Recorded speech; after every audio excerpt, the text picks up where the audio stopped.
एक समय की बात है। रामलाल नाम का एक मेहनती किसान गांव के बाहर अपने खेत में रहता था। उसके खेत के पास ही एक घना जंगल था, जहां कई बंदरों का झुंड रहता था। रामलाल बहुत परिश्रमी था। वह सुबह सूरज निकलने से पहले खेत में पहुंच जाता और शाम तक ईमानदारी से काम करता। उसकी फसल लहलहाती थी, पर एक समस्या थी, जंगल के बंदर। जैसे ही फसल पकने लगती, बंदर खेत में आकर नुकसान करने लगते। वे कभी गेहूं की बालियां तोड़ते, कभी सब्जियां उखाड़ देते। रामलाल पहले तो उन्हें भगाने की कोशिश करता, पत्थर फेंकता, आवाज लगाता, पर बंदर फिर लौट आते। धीरे धीरे उसे बहुत नुकसान होने लगा।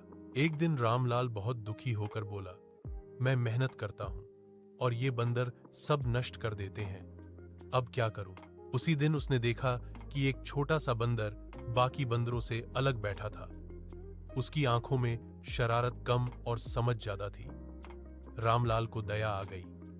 उसने उस बंदर को थोड़े फल दे दिए। बंदर ने फल खाए और खुशी से उछलने लगा। अगले दिन भी रामलाल ने उस छोटे बंदर को फल दिए। धीरे धीरे दोनों में एक अनोखी दोस्ती हो गई। वह बंदर रोज आता और रामलाल के पास बैठ जाता।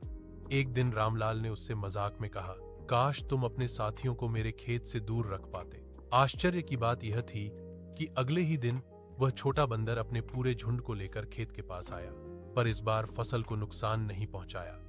वह बंदरों को जंगल की तरफ ले जाने लगा। जब भी कोई बंदर खेत में घुसने की कोशिश करता, वह उसे रोक देता। रामलाल यह देखकर बहुत खुश हुआ। अब उसकी फसल सुरक्षित रहने लगी। बदले में वह रोज जंगल के किनारे बंदरों के लिए फल और